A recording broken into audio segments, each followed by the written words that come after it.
திருச்சிற்றம்பலம். ஆடும் வரிவேல் அணி சேவல் என பாடும் பணியே பணியாய் அருள்வாய் தேடும் கயமாமுகனை செருவில் சாடும் தனியானை சகோதரனே.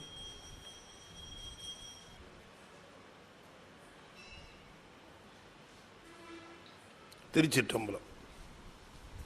சக்கரவர்த்தி தவராச யோகி எனும் மிக்க திருமூலனருள் மேவுநாள் என்னாளோ. திருச்சிற்றம்பலம்.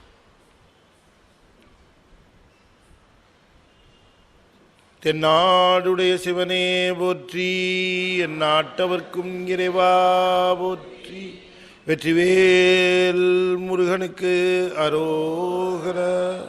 திருச்சிற்றம்பலம்.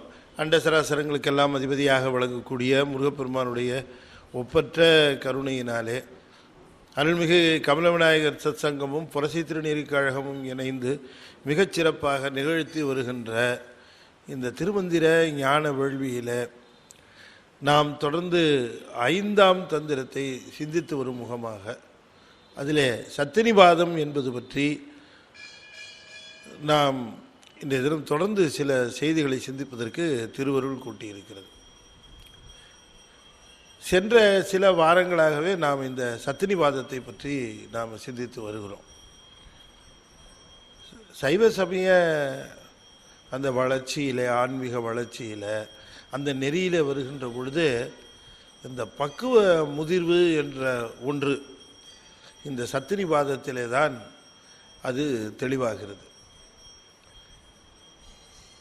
சைவ சித்தாந்தத்தை பொறுத்தவரையும் இந்த கலை சொற்கள் என்று சொல்லக்கூடிய இந்த சொற்கள் இருக்கிறதே, இந்த சொற்களை நாம் பார்க்கிற பொழுது அல்லது கேட்கிற பொழுது அல்லது படிக்கிற பொழுது நமக்கு என்னவோ சைவ சித்தாந்தம் ஒரு பெரிய ஒரு இரும்பு கடலை போல, நம்மால் அதை தெரிந்து கொள்ள முடியாது, நம்மால் அதை அறிந்து கொள்ள முடியாது, உணர்ந்து கொள்ள முடியாது என்கிற ஒரு அச்சத்தை அது தோற்றுவிக்கிறது.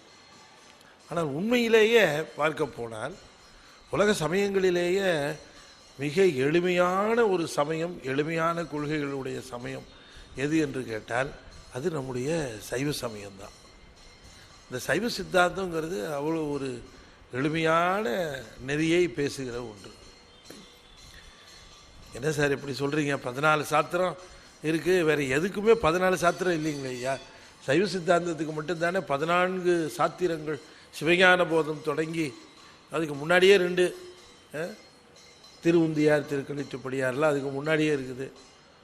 12 + 2 14 சாத்திரம் இருக்குது. நீங்கள் எளிமைன்னு சொல்லுகிறீர்களே, நான் அதுதான் சொல்கிறேனே. இந்த சொற்கள், கலை சொற்கள் அல்லது இந்த பாடல்கள், இந்த சித்தாந்த நெறி விளக்கம், இவையெல்லாம் பார்ப்பதற்கு அல்லது நாம் படிப்பதற்கு ரொம்ப ஒரு கடினமான இருப்பது போல தோன்றும். ஆனால் ரொம்ப எளிய நெறி சைவ நெறி. அதனால தான் இந்த நெறி எவ்வளோ எளிமையை காட்டுறதுக்காகத்தான் திருமூலர் அதை சொல்லுகிற பொழுது எங்களுடைய மூலப்பொருளாக இருக்கக்கூடிய இந்த முதற் பொருள், இந்த சிவம் இருக்கிறதே, அந்த சிவம் வேற ஒன்றும் இல்லை, அன்பு தான் அது அப்படின்னு சொல்கிறார்.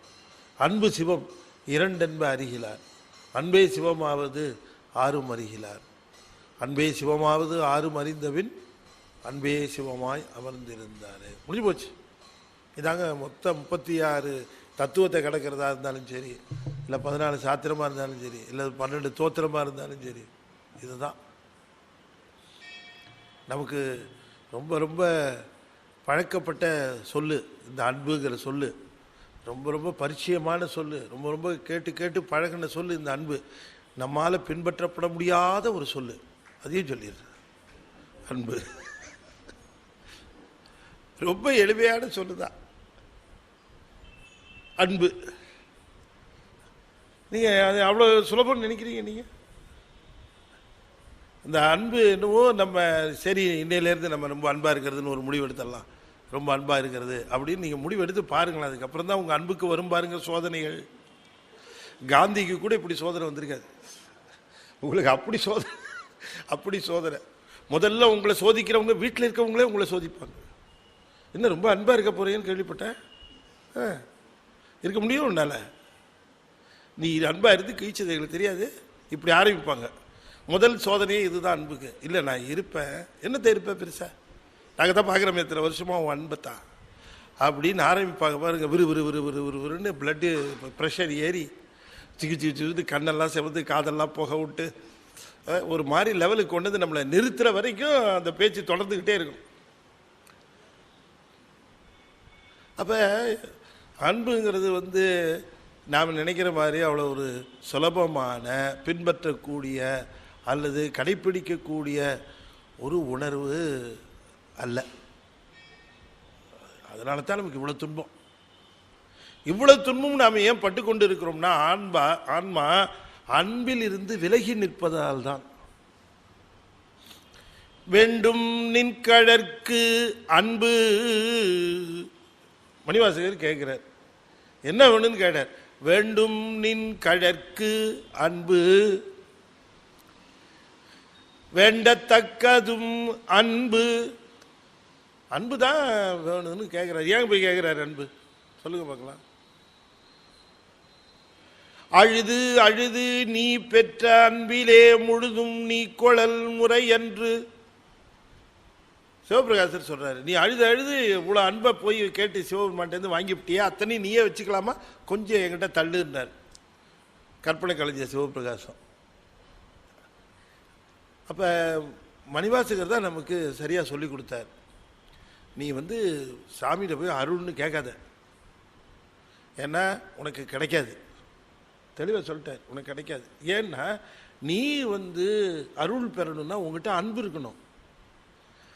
ஆசா நிகழம் துகளாயின பேசா அனுபூதி பிறந்ததுவே நேசா முருகா நினதன்பருளால் ஆசா நிகழம் துகள் ஆயின தூசாமணியும் துகிலும் புனைவாள். தூசாமணியும் துகிலும் புனைவாள் நேசா முருகா நினது அன்பு அருளால். நம்முடைய அருணகிரிநாதர் சொல்றாரு, நினது அன்பருளால். நினது அன்பருளால்னா என்ன பொருள்? நினது அன்பு, நினது அருள். இந்த நினது அன்பு எனக்கு கொடுத்த, அதை நான் உங்ககிட்ட திரும்ப கொடுத்தேன், நினது அருள் கிட்டிச்சு. இப்போ அருள் விளைவது அன்பால். அருளனும் அன்பீனும் குழவி. அருள்ங்கிறது அன்பு பெற்றெடுத்த குழந்தை. யார் சொல்றா? நம்முடைய திருவள்ளுவர் சொல்றார். அருள் என்னன்னாரு? அருளனும் அன்பு ஈனும் குழவி. அன்பு பெற்றெடுக்கிற பிள்ளைக்கு பேரு அருள்னு பேராம். இப்ப நம்மள ரொம்ப பேருக்கு ஏன் பிள்ளை இல்லைன்னு தெரியுதா? பிள்ளை என்ன? அருள். அருள் இல்லை. என்ன? ஏன் அருள் இல்லை? அன்பு இல்லை. அன்பு தான் பெற்றெடுக்கும். அப்ப இந்த அருளை பெறுவதற்கு அன்பு தான். நான் அன்பை கொடுத்தேன், நீ அருளை கொடுத்தாய். ஆசா நிகழம் துகள் ஆயின. ஆசா நிகழ துகள் ஆயின, பற்றுகள்லாம் நீங்கி போச்சு. அப்ப எனக்கு அன்பு இருக்கு அன்பு இருக்குன்னு சொன்னா இல்லைன்னு நான் சொல்றேன். அது எப்படி சார் சொல்றீங்க? சரி, அன்பு இருக்குன்னா அதுக்கு ஒரு அடையாளம் இருக்கு. அதுக்கு ஒரு அடையாளம் இருக்குப்பா. உன்ட்ட அன்பு இருக்குங்கிறதுக்கான அடையாளம் இருக்கு. என்ன சார் அடையாளம்? கோபம் வரக்கூடாதா? இல்லை, அதில் இல்லை. அதுக்கு ஒரு அடையாளம் இருக்கு. என்னன்னாரு, உனக்கு பற்றுகளும் ஆசைகளும் குறைஞ்சிக்கிட்டே வரணும். ஆசைகள் பற்றுகள்லாம் குறைஞ்சிக்கிட்டே வரணும். இல்லையே, ஏறிக்கிட்டுல வருது அப்படின்னா என்ன அர்த்தம்? அன்பு இல்லை, குறைஞ்சிக்கிட்டு வருதுன்னு அர்த்தம். அன்பு மிகுதல் என்று சொன்னால் அங்கே அன்பு பரவி கொண்டிருக்கிறதுனா அது ஏற்கனவே ஆசையும் பற்றுகளும் பிடிச்சு வச்சிருந்த இடத்த இந்த அன்பு போய் ஆக்கிரமிக்கணும். அதெல்லாம் வெளியில தள்ளணும். அப்ப இந்த அன்பை பெருக்குகிற நெறி சைவ நெறி. சைவம் என்ன சொல்லுகிறது? அன்பை பெருக்குக. அன்பை பெருக்குக. அன்பில் அன்பு அன்பு அன்பு. இந்த அன்பு எப்படிப்பட்ட அன்பாக இருக்கணும்? நீள நினைந்தடியேன் உமை நித்தலும் கை தொழுவேன் வாழன கண்மடவள் அவள் வாடி வருந்தாமே கோழிலியம்பெருமான் குண்டையூர் சில நெல்லு பெற்றேன் ஆளிலையம்பெருமான் அவை அட்டி தர பணியே நீள நினைந்து அடியேன் உமை நித்தலும் கை தொழுவேன் நீள நினைந்தடியேன் உமை அயர அன்பில் அரண்கடல் செலுமே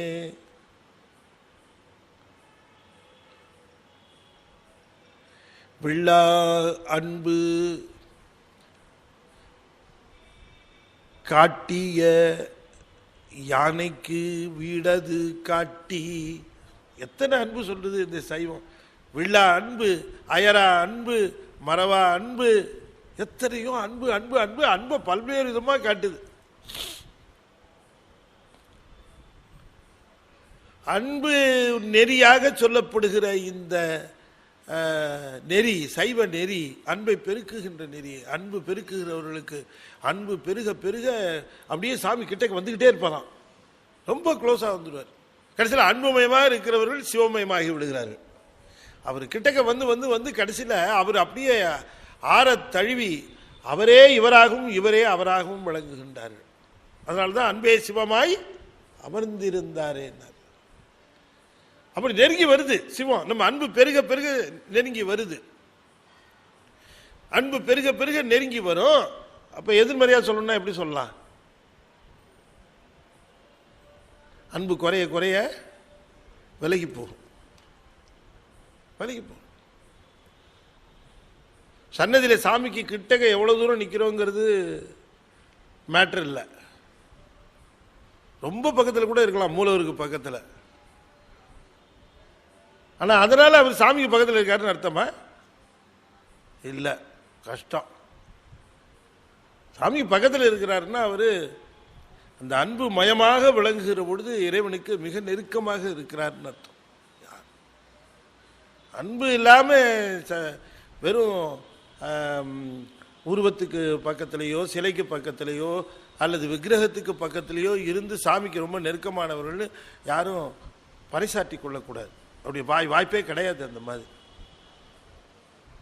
அதை திருமூலர் ரொம்ப அற்புதமாக, இன்னும் சொல்ல போனால் திருமந்திரம் முழுக்க அன்பு நெறி, அன்பு மந்திரம், அவ்வளோதான். அது அன்பை பற்றி தான் பேசுகிறார். அன்பை பெருக்குவதற்கு ஆசைகளும் பற்றுகளும் குறைஞ்சிக்கிட்டே வரணும். நம்ம அந்த ஆசைகளும் பற்றுகளும் குறையறதுக்கு எப்படி குறையும்? ஆசையும் பற்றும் குறையினா டக்குன்னு குறைஞ்சிருமா? ஆசையும் பற்றியும் குறையனா அது கொஞ்சம் கஷ்டம்தான். நம்ம சொல்லிடலாம், நான் ரொம்ப நீங்கள் தான் இங்கே உட்காந்துருக்கிறேன், நீங்கள் கீழே உட்காந்துருக்கிறீங்க, ஏதோ நான் சொல்கிறதெல்லாம் நீங்கள் கேட்குறீங்கன்னு, எல்லோரும் அன்புமயமாக இருங்கள், ஆசைகளை விட்டு விடுங்கள், பற்றுகளை நீக்கி விடுங்கள் அப்படின்னுலாம் ரொம்ப பேசலாம். ஆனால் அது கடைப்பிடிக்கிற பொழுது அதுக்கு என்ன சிக்கல் வருது? அப்போ ஒரு வழி சொல்லி தருது சைவம். நீ ஆசைகளை விடணும், பற்றுகளை விடணும்னா நீ வேற ஒன்றும் பண்ண வேணாம். நீ ஒன்று பண்ணு, உன் ஆசை முழுக்க சிவத்து மேல வச்சிரு, உன் அன்பு முழுக்க சிவத்து மேல வைய. உனக்கு எந்தெந்த விதத்தில எல்லாம் அவர் மேல அன்பு செலுத்த முடியும் நீ நினைக்கிறியோ அந்தந்த விதத்தில எல்லாம் செலுத்து. அவர் மேல நீ அன்பு செலுத்த ஆரம்பிக்க அவர் என்ன பண்ணுவாரு? நீ கொடுக்கிற அன்பை மல்டிப்ளை பண்ணி உனக்கு திருப்ப கொடுப்பார். நீ ஒரு பங்கு அன்பு அவர் 100 பங்காக்கி ஒன்றை கொடுப்பார். அந்த 100 பங்கு அன்பை திருப்பி அவர்கிட்டயே கொடு, 1000 பங்காக்கி திருப்பி கொடுப்பார். இதுதான் அன்பு பெருகுதல். அதனால சரியே இல்லை அன்பு செலுத்து, தொண்டு செய்ய. கிரியையில் அன்பு செலுத்து. பூவை தேர்ந்தெடுத்து தேர்ந்தெடுத்து போடு. இந்த பூ சிவத்துக்கு நல்லா இருக்குமே,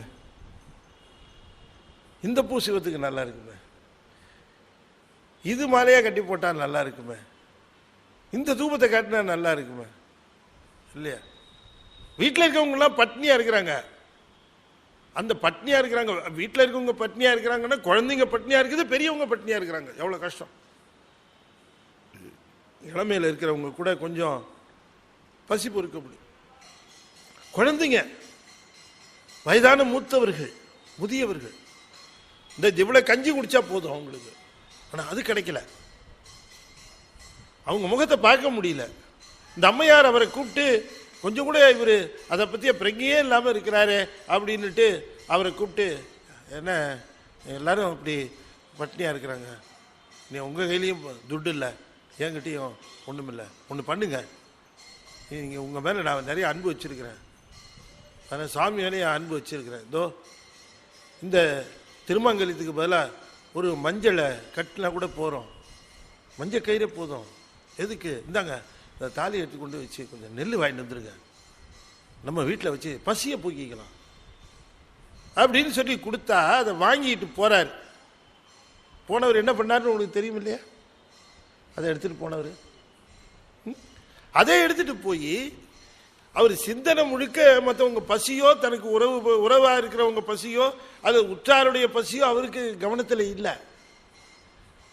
சாயந்தரம் சாமிக்கு சாயரட்ச பூஜைக்கும் அர்த்தஜாம பூஜைக்கும் நாம் தூபம் போடுவோமே, குங்குலியம் இல்லையே, நேத்தோடு தீர்ந்து போச்சு இந்த குங்குலியம், நான் என்ன பண்ணுவேன் இந்த குங்குலியத்துக்கு, என்ன பண்ணுவேன்னு தெரியலையே அப்படின்னு நினச்சி வருந்துக்கிட்டே ஏதாவது வழி செய்யணுமே, என்ன இது தன்னுடைய இந்த தொண்டு முட்டுப்பட்டுருமோ, சாமிக்கு இன்னைக்கு தூபம் இல்லாமல் போயிடுமோ அப்படின்னு நினச்சிக்கிட்டே வராரு.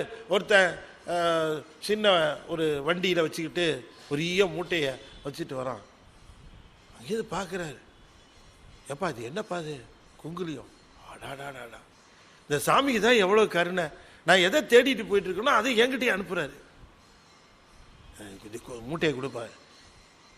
என்ன ஐயர, என்ன குங்குலியம்னா என்ன நினச்சிட்டு இருக்கிற, விராட்டி மூட்டை நினச்சிட்டு இருக்கிறீரா, என்ன விலை தெரியுமா அது, அது தெரிஞ்சுதான்ப்பா சொல்கிறேன், அது கொடுப்பா, துட்டு வச்சிருக்கியா நீ, இதான் வச்சிருக்கிறேன், இது வச்சுக்க. பார்க்குறாரு மாங்கல்யம், அவன் பயந்துட்டான். என்ன ஐயர் தாலியெல்லாம் கொடுக்குற, ஏப்பா உனக்கு என்னப்பா வேணும், பொண்ணு வேணும், எனக்கு வேணும் குங்குலியம், ஏதோ ஒன்று வச்சுட்டு ஏதோ ஒன்று கொடுக்க வேண்டியது தானே. அதுக்கப்புறம் இது வந்து திருட்டு கேஸுன்னு வந்து போலீஸ் கிலீஸ் என்ன பிடிக்காத, அதெல்லாம் பிடிக்காது, சொந்தக்காரன் நான் எடுத்துட்டு, அதனால சுத்த தங்கமாக தான் யாருக்கு, சரி எடுத்துகிட்டு போ. ஆமாம் ஐயரே, நான் ஒரு விஷயம் கேட்குறேன், தப்பாக நினச்சிக்க மாட்டேன், இவ்வளோ குங்குலியத்தை வாங்கிட்டு போய் நீ என்னையா செய்ய போகிறேன்னு கேட்டார். என்ன அப்படி கேட்குற, கண்ணு வைக்கிற, உன் கண்ணை கொல்லி வைக்க, இவ்வளோ குங்குலியங்கிறியா, எங்கள் சிவபெருமானுக்கு இந்த உலகம் முழுக்க குங்குலியமாக இருந்தாலும் அவருக்கு ஏற்றி வைக்கிறாயா, நீ போய் இவ்வளோ குங்குலியம்னு சொல்கிறிய, எங்கள் சாமி மேலே கண்ணை வைக்கிற, இன்னொரு தடவை வச்சேன்னா உன் கண்ணு போயிடும், போ. ஓ சிவனுக்கு ஏற்ற போறியா, சரி போ அப்படின்ட்டு போயிட்டான். இந்த குங்குலியத்தை கொண்டு வந்து அந்த கோயிலில் இருக்கக்கூடிய அந்த பண்டார சரத்தில் கொண்டு போய் வச்சு உள்ள வச்சு பூட்டி விட்டு அங்கேயே உட்காந்துருச்சு. எதுக்கு, எப்போ சாயந்தரம் பூஜை வரும் இந்த குங்குலியத்தை ஏற்றலான்னு. இவர் அரிசி வாங்கிட்டு வருவார், நெல் வாங்கிட்டு வருவார்னு வீட்டில் உட்காந்துருக்காங்க எல்லாரும். இப்போ எப்படி போச்சு இந்த பற்றுகள், சிவன் மேலே வைத்த பற்றின் காரணமாக தன்னை சுற்றி இருக்கிற அத்தனை பற்றுகளையும் அன்பையும் இழந்தார் குங்குலிய கலையநாயனார். கலையநாயனார் இழந்தது இவங்களை இழக்கணும், அவங்கள இழக்கணும், அவங்கள இழக்கணும்னு இழக்கல. அவர் அங்க சிவத்து மேல அன்பை பெருக்கினார், மித்ததெல்லாம் தானா கழண்டுருச்சு. அதனாலதான் வள்ளுவர் கரெக்டா சொன்னார், பற்றுக பற்றற்றான் பற்றினை, அப்பற்றை பற்றுக எதுக்கு, பற்று விடற்கு. மற்ற பற்றுகள் விட வேண்டும்னா நீ அந்த பற்றை பற்றுக. இப்பெல்லாம் என்ன பண்றாங்க, மற்ற பற்றை பற்றுவதற்கு இவரை போய் பற்றுறாங்க, எல்லாம் தலையில போயிடுச்சு. மற்ற பற்றுகளுக்காகவே இவரை போய் பற்றுகிறார்கள். சாமி எங்க வீட்டுக்கு மட்டும் சம்சாரம், என் பிள்ளைங்க இவெல்லாம் கொஞ்சம் நல்லா இருக்கணும், அதை பற்றி பார்த்துக்க. நான் அப்பப்போ வந்து என்ன போடுறேன் உனக்கு, அப்பப்போ வந்து கவனிச்சுக்கிறேன், எங்கள் வீட்டை மட்டும் காப்பாற்று, என்னை மட்டும் காப்பாற்று, என் பொண்டாட்டி பிள்ளைங்கள காப்பாற்று, நாங்கள்லாம் சந்தோஷமாக இருக்கணும், சௌக்கியமாக இருக்கணும் அப்படின்னு தான் வேண்ட தோன்றுகிறதே தவிர எல்லாரும் நல்லா இருக்கணும். யாம் பெற்ற இன்பம் பெருகைய வையகம், எல்லோரும் இன்பற்றிருக்க நினைப்பதுவே அல்லாமல் வேறொன்றறியேன் பராபரமே என்று நினைக்கிற ஒரே நெறி உலக நெறிகள்ல நம்முடைய சைவ சமய நெறி மட்டும்தான்.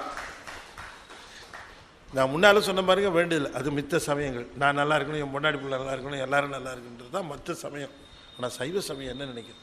எல்லாரும் நல்லா இருக்கணும், எல்லாரும் சந்தோஷமா இருக்கணும் அப்படின்னு நினைக்கிற இது. இவர் இங்கே உட்கார்ந்தாரு, சாமி பார்த்தாரு, இது என்னது இங்கே உட்காந்துட்டான், வீட்டில் இருக்காங்களா அவ்வளோதான். வீட்டில் பார்த்தீங்கன்னா அத்தனை செல்வமும் பெருகிச்சு. சிவபெருமான் அனுப்பிச்சு வச்சார்.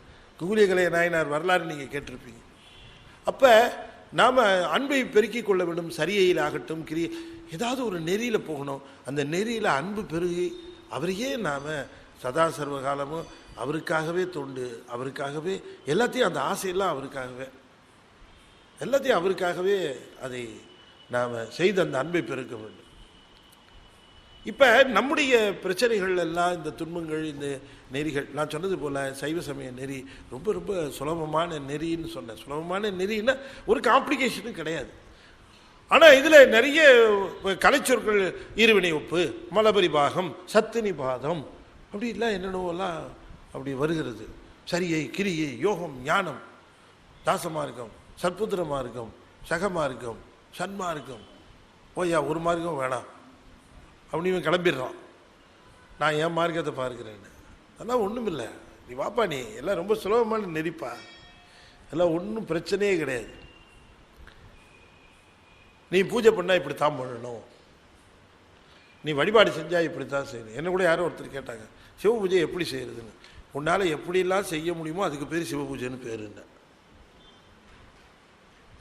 உலக நெறிகளில் சிவபூஜை மாதிரி ஒரு சிம்பிளிஃபைடு ஃபார்ம் உலகத்திலே கிடையாது, வேறு எந்த நெறி.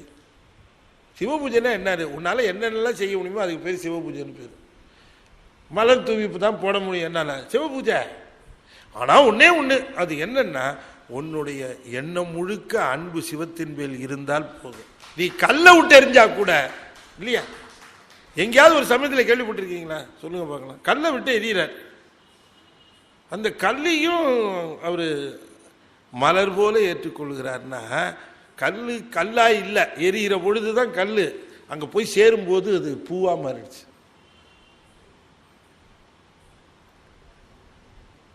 எரிந்தவர்க்கு கல்லே மலராய் ஆயிட அப்படிங்கிறார். மலர் போல அது அந்த அவருக்கு அந்த இன்பத்தை தந்தது அப்படிங்கிறார் சுவாமிக்கு. இப்போ இந்த என்ன செய்கிறோங்கிறது முக்கியம் இல்லை, அன்பு மயமாக செய்கிற எல்லாமே அவருக்கு சிவ பூஜை தான். இப்படி ஒரு கிரி, ஆனால் அது ஒரு சிஸ்டமேட்டிக்காக பண்ணணும்னு அதில் அபிஷேகம், ஆராதனை, நெய்வேத்தியம், இதெல்லாம் அதில் ஒரு படிமுறைகளாக அன்பை வெளிப்படுத்துவதற்காக வைக்கப்பட்டவையே தவிர, அதை நாம் திரும்ப திரும்ப அதிலேயே கவனத்தை செலுத்தி அன்பை விட்டுறதில் பிரயோஜனம் இல்லையா?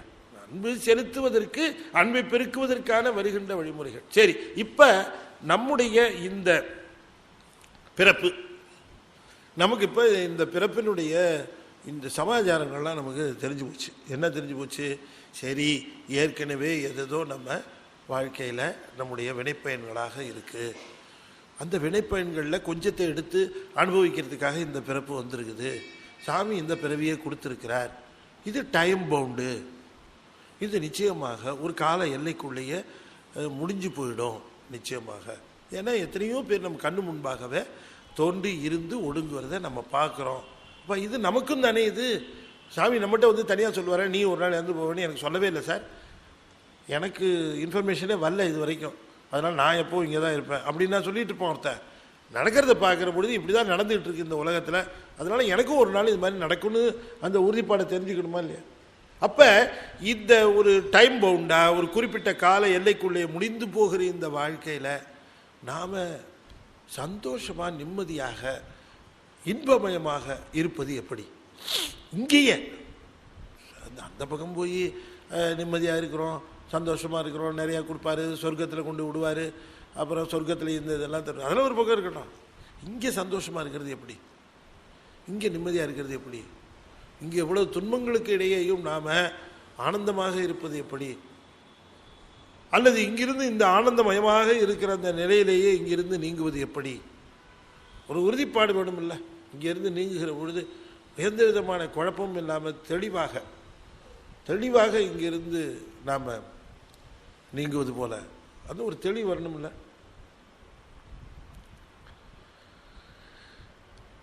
கெடில புனலும் பாயும் ஒருவர் தமர் நாம் அஞ்ச வருவதும் இல்லை, அஞ்சுவது யாதொன்றும் இல்லை. சுண்ணவெண் சந்தன சாந்தும் சுடர்வெண் திங்கள் சூளாமணியும் வண்ணபுரிவை ஆடையும் வளர் அகலம் வளாய அரபம். சிவபெருமானுக்கு நாங்கள் தமர், ஒருவர் தமர் நாங்கள் அஞ்சுவது யாதொன்றும் இல்லை, அஞ்ச வருவதும் இல்லை.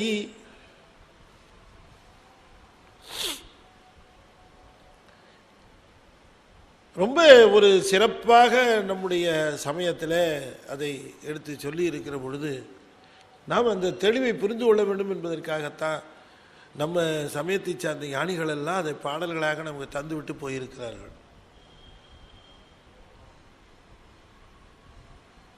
நாமார்க்கும் குடியல்லோம் நமனை அஞ்சோம், நரகத்தில் இடப்படோம் நடலை அல்லோம்.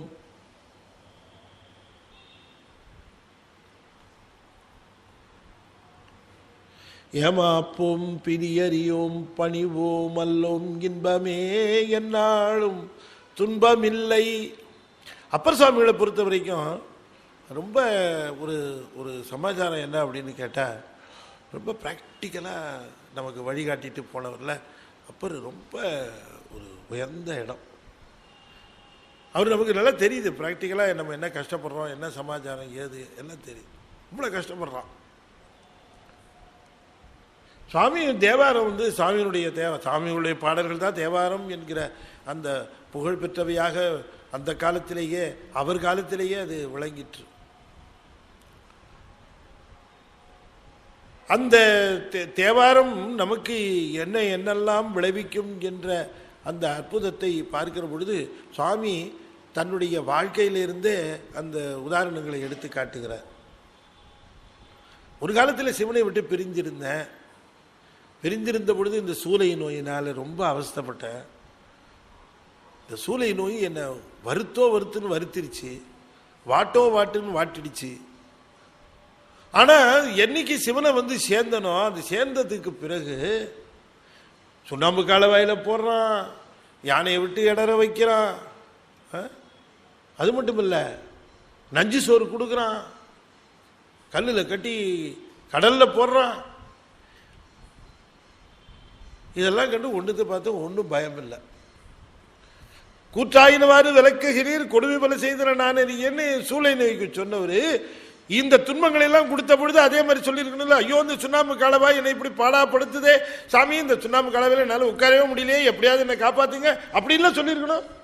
மாசில் வினையும் மாலை மதியமும் வீசு தென்றலும் விங்கிழ வேணிலும் அப்படித்தானே பண்ணாரு. எது? சுண்ணாம்பு கலவை. இது சூளை நோய் வந்தப்ப என்ன சொன்னாரு? குற்றாயினவாறு விளக்ககிலீர் கொடுமை பல செய்தன நான் அறியேன், எற்றாய் அடிக்கே இரவும் பகலும் பிரியாது வணங்குவன் எப்பொழுதும், தோற்றாதன் வயிற்றின் அகம்படியே குடரோடு துடக்கி முடக்கி கிட ஆற்றேன். பொறுக்க முடியலங்கிறாரு, என்னால் பொறுக்க முடியல வைத்து வலிங்கிற. ஆற்றேன் அடியேன் அதிகை கடில விரட்டான துறை அம்மானே. இந்த வயிற்று வலி என்னால் பொறுக்க முடியலன்னு சொன்னவரு சுண்ணாம்பு காலவாயில போட்டு ஒரு வாரம் உள்ள வச்சப்ப என்ன சொல்லியிருக்கணும்? ஐயோ, இந்த வெப்பம் பொறுக்க முடியலன்னு தானே சொல்லியிருக்கணும், சாமி காப்பாத்துன்னு சொல்லியிருக்கணும். ஆனால் அப்போ என்ன பண்றாரு? மாசில் வினையும் மாலை மதியமும் வீசு தென்றலும் விங்குளவனிலும் மூசு வண்டரை பொய்கையும் போன்றதே ஈசன் எந்தை இணையடி நீழலே. சுவாமியினுடைய திருவடி நீழல்ல இருக்கிறேன் எனக்கு. அப்ப இந்த அப்பர் தேவாரத்தினுடைய பெருமை பாருங்க. யானை வருது சொல்ற, அஞ்சுவது யாதொன்றும் இல்லை அஞ்ச வருவதும் இல்லை. கல்லில் கட்டி தூக்கி கடல்ல போட்ட பொழுது சொற்றுனை வேதியன் சொதிவானவன் ஒற்றுனை திருந்தடி பொருந்த கைதொழ கற்றுனை பூட்டி ஓர் கடலில் பாய்ச்சிடும். இந்த தீவிர சத்தினிபாதத்தினுடைய முடிவு எங்க வருகிறதுன்னு நாம் இப்ப அதை அடைந்து கொண்டு இருக்கிறோம். இதுவரைக்கும் சத்தினிபாதத்தை நாம மந்ததரமா பார்த்தோம், மந்தமா பார்த்தோம், தீவிரமா பார்த்தோம். இப்ப தீவிர தரம். இந்த தீவிர தரம் எப்படி நிகழ்கிறது? சத்தினிபாதம் அப்படின்னு நாம் இந்த சத்தினிபாத தீவிர தரத்தை பார்க்கறதுக்கு பதிலாக அது எப்படி பிராக்டிக்கலா நடந்ததுன்னு பார்க்கணும். அதை சொல்லுகிற பொழுது ரொம்ப தெளிவாக சொல்லுகிறார். இந்த உலகத்தில் நாம் படுகிற துன்பங்கள் இவற்றிலிருந்து நாம் விடுபடுவதற்குரிய அந்த வழிவகை எதுன்னு கேட்டால் அன்பை பெருக்குவது. அன்பை பெருக்குவது என்பது சிவத்தின் மேல் அன்பை பெருக்குவது, பற்றுகளை கொஞ்சம் கொஞ்சமாக விட்டு விடுவது, ஆசைகளை விட்டு விடுவது, உலகத்தை விட்டு விடுவதில்லை. உலகத்தை விட்டுட்டெல்லாம் அடைய முடியாது, இருந்து தான் பண்ணியாகும். உலகத்தை விட்டு வேற எங்கேயா போய் வினைப்பயன்களை தூய்க்காமல் இந்த பிறப்பை நீக்க முடியாது. இது எதுக்காக இந்த வினை பயன்களுக்காக இந்த பிறப்பை எடுத்தோமோ அதை தூய்க்காமல் தப்பிச்சிடலான்னு நினைக்க முடியாது. இப்போ அதுக்கு எஸ்கேப் ஆகி இது சில சமயம் தற்கொலை போன்ற முயற்சிகளில் இறங்குகிறவர்கள் படுகிற துன்பம் மிகப்பெரிய துன்பமாக இருக்கும்னு நமக்கு அறிவிக்கிறார்கள். இந்த துன்பத்திலிருந்து விடுபடுவதற்காக இன்னொரு பெரிய துன்பத்தில் போய் சிக்கிக் கொள்வார்கள். Suicide is not a solution at all. அது ஒரு சொல்யூஷனே கிடையாது.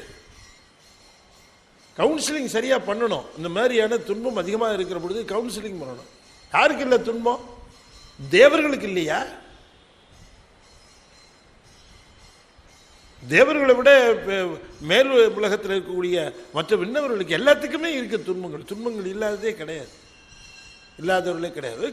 கவுன்சிலிங் பண்ணணும். தற்கொலை பண்ணி கொள்வதனால அந்த அந்த அந்த மாதிரி ஒரு எண்ணமே வரக்கூடாது. அப்படி ஒரு எண்ணமே தோன்றக்கூடாது. இங்க எதுக்கு வந்திருக்கிறோம்? நம்முடைய அந்த தண்டனை காலத்தை குறிப்பிட்டபடி இந்த தண்டனையை ஒழுங்கா நிறைவேற்றி அதை அனுபவிச்சு முடிச்சுவிட்டு இங்கேருந்து கிளம்பிட்டோம். ரைட் சாமி கொடுத்தீங்க, தண்டனை அனுபவிச்சேன், உங்கள் பேரை சொல்லிக்கிட்டே அனுபவிச்சோம், அவ்வளோதான். அதை விட்டு இங்கேருந்து தப்பிச்சுக்கலாம்னு நினைக்கிறதெல்லாம் பைத்தியக்காரத்தனம். இந்த பிறப்பு அரிதான பிறப்பு. இதிலிருந்து இந்த துன்பங்கள்லேருந்து விடுபடுவதற்கான வழிவகைகள் நமக்கு சொல்லி இருக்கிறாங்க. நம்ம சமயத்தில் சொல்லியிருக்கு, நம்ம நெறிமுறையில் சொல்லியிருக்கு. தாங்க முடியாத துன்பம்னு கிடையாது. நம்முடைய அப்பர் சுவாமிகளோ மணிவாசகரோ இவர்கள் எல்லாம், சுந்தரரோ 2 கண்ணும் போயிடுச்சே. சுந்தரருக்கு எவ்வளவு நெருக்கமாக இருந்திருக்கிறார், 2 கண்ணும் போயிடுச்சு. அப்ப இதெல்லாம் நமக்கு நமக்கு இந்த வாழ்க்கையில் நிகழக்கூடிய சம்பவங்களை காட்டி இந்த சம்பவங்களுக்காக அஞ்சி விடக்கூடாது. அஞ்சுவது யாதொன்றும் இல்லை, அஞ்ச வருவதும் இல்லைன்னு வினைகளைத்தான் சொன்னார். அப்ப இந்த துன்பச் சூழலில் இருந்து நாம் விடுபடுவதற்கும் இந்த துன்பச் சூழலிலிருந்து நாம் நமக்கு விடுதலை கிடைப்பதற்கும் துன்பங்களிலிருந்து நாம நீங்குவதற்கும் வழிவகைகள் நமக்கு நம்முடைய சமயங்கள்ல நம்முடைய சமயாச்சாரியார்கள் நமக்கு சொல்லி இருக்கிறாங்க. அப்படி சொல்லி இருக்கிற பொழுது இவ்வளவு கால பிறவிகளில் இத்தனை தூரம் சேர்த்து வைத்த இந்த துன்பங்களை இப்படி மிக சுலபமாக விட்டுவிட முடியுமா, நீங்கிவிட முடியுமா அப்படின்னு கேட்கிற பொழுது அது நீங்கிவிட முடியும் என்று சொல்லுகிறார். இப்போ என்ன நிகழ்ந்தது பாருங்க. அப்பர் சுவாமியினுடைய ஒரு தனித்தன்மையை என்னன்னு கேட்டா, துன்பங்கள் வருகிற பொழுது அந்த துன்பங்களில் இருந்து விடுபடுவது மட்டுமல்ல, அந்த மாதிரி கான்செப்டே வந்திருக்காது. இந்த துன்பங்கள் வருகிற பொழுது, வினைப்பயன்களால் துன்பங்கள் வருகிற பொழுது அந்த துன்பங்களை தாங்கிக் கொள்வதும், அந்த துன்பங்களிலேயே இருந்து விடுவதும், அந்த துன்பங்களை வெற்றி பெற்று வெளியே வருவதும், இப்படியான ஒரு செய்தியை சொல்லவில்லை. அப்பசாமி ரொம்ப தெளிவாக சொல்றார், வாழ்ந்தும் காட்டினார். என்னன்னு கேட்டா, அவருடைய தனித்தன்மையே என்னன்னு கேட்டா, இந்த வருகின்ற துன்பங்கள் எல்லாம் இருக்கின்றனவே, இந்த துன்பங்கள் எல்லாம் அவருக்கு வருகின்ற பொழுதுதான் துன்பம், அவர்கிட்ட வந்ததுக்கு அப்புறம் அவை இன்பமாக மாறுகின்றன. அது அப்பர் சுவாமிகள் ஒருவருக்குத்தான் வாழ்க்கையிலே அப்படி மாற்றி காட்டினான் சிவபெருமான். அவரை பின்பற்றுகிற அத்தனை பேருக்கும் அதை செய்து காட்டுவான் என்று அப்போது அடிகள் சொல்லுகிறார். நீங்க அவர்கிட்ட பாருங்களேன், சுண்ணாம்பு காலவையில போட்டாச்சு. சுண்ணாம்பு காலவையில அந்த வெப்பத்தை அவர் அந்த சுண்ணாம்பு காலவையில இருக்கிற பொழுது அந்த வெப்பம் முழுவதையும் அவர் எப்படி கன்வெர்ட் பண்ணி காட்டுறாரு பாருங்க. வருகிற தீமை முழுவதும் நன்மையா மாத்தி காட்டுறார். மாசில் வீணை, மாலை மதியம், வீசு தென்றல். அவருக்கு நஞ்சு கலந்த சோறு வைக்கிறாங்க. நஞ்சு வந்தோன்னு அவருக்கு எப்படி ஆயிடுச்சு? நஞ்சு அமுது ஆக்கிவித்தார் நனிபள்ளி அடிகளாரே. அது அமுது ஆயிடுச்சான். யானை அங்கிருந்து வேக வேகமா வருது, பட்டத்து யானை, கொல்றதுக்குனே வச்சிருக்கிறான் அந்த யானைய. அது மதர்ப்போடு வருகிறது இந்த யானை. அந்த யானை என்ன பண்ணுது? கிட்டக்க வந்து இவரை வலம் வந்துட்டு இவர் யார் ஏவி விட்டானோ அவங்களெல்லாம் போய் துவம்சம் பண்ணுது. கல்லை கட்டி கடல்ல போட்டா கல் என்ன பண்ணணும்? கடலுக்குள்ள கொண்டு போய் சேர்க்கணும். கல் என்ன பண்ணும்? எப்போ உள்ளுக்குள்ள இழுத்து வச்சிருக்கணும். ஆனா அந்த கல் என்ன பண்ணுது? தெப்பமா மாறி இவரை மேல உட்கார வச்சு கரையில கொண்டு போய் சேர்க்குது. அப்ப வருகின்ற தீமைகள் எல்லாம் நன்மைகளாக மாறுவதற்குரிய நெறியை காட்டியவர் அப்பர் சுவாமிகள் நமக்கு சைவத்தில். வருகின்ற தீமையிலிருந்து தப்பிக்கிறது இல்லை, வருகின்ற தீமைகளையே நன்மைகளாக மாற்றுவது. அதனாலதான் ஒரு கான்செப்ட் உண்டு. நான் அப்படியே சும்மா ஒரு போற போக்கில் அப்படி சொல்லிட்டு போறேன். ஆணவ மலமே பாசிட்டிவ் எனர்ஜியா மாறுகிற அந்த ஒரு செய்தியை நம்ம திருமுறையில் ஒன்று இடங்களில் குறிப்பிட்டிருக்கிறாங்க. அது ரொம்ப ஆழமா சிந்திக்க வேண்டிய ஒன்று. ஆணவ மலத்தை நீக்க முடியாது, அது ஒரு நெகட்டிவ் எனர்ஜி. அதை பாசிட்டிவ் எனர்ஜியா கன்வெர்ட் பண்ண முடியும் அப்படிங்கிற ஒரு பெரிய நுட்பத்தை பேசுகிறார் ஒன்று இரண்டு இடங்கள்ல திருமுறைகள்ல. அதை பற்றிலாம் ரொம்ப ஆழமாக நம்ம சிந்திக்க இருக்கிறோம். நம்ம மே மாதத்துலேருந்து சிவஞான மாபாடி ஆரம்பிக்குது. சிவஞான போதத்தை புதிய பரிமாணத்தில் சிந்திக்கிறோம், ரொம்ப எக்ஸாஸ்டிவாக சிந்திக்கிறோம். சிவஞான போதத்தை ஒவ்வொரு மாதமும் ஒவ்வொரு சூத்திரம், 12 மாதம் 12 சூத்திரம். மாபாடியத்தினுடைய வழியில் புதிய பரிமாணத்தில் மாபாடியக்காரர் ரொம்ப நுட்பமான செய்திகளை ரொம்ப ஆழமாக பேசியிருக்கிறார். மாபாடியக்காரர் பல விஷயங்கள் ரொம்ப விஞ்ஞானத்திற்கு ரொம்ப அற்புதமான ஒரு வரப்பிரசாதமாக அமைந்த அந்த விளக்கங்கள்.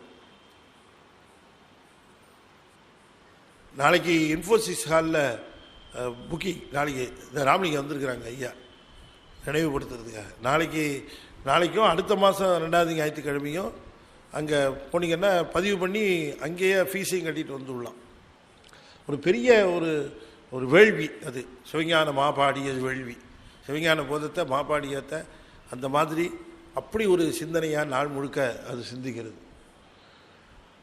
அப்போ இந்த அது நம்ம சொல்லியிருக்கிற கான்செப்ட், வருகிற வினை துன்பங்களையே அஞ்சி ஓடாமல் இன்பமாக மாற்ற முடியும்.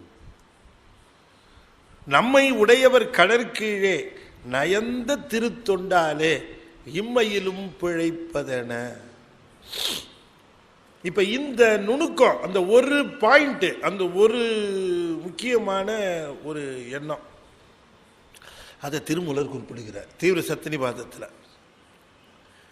இருவினை நேர் ஒப்பில் இன்னருள் சக்தி குருவென வந்து குணமல நீக்கி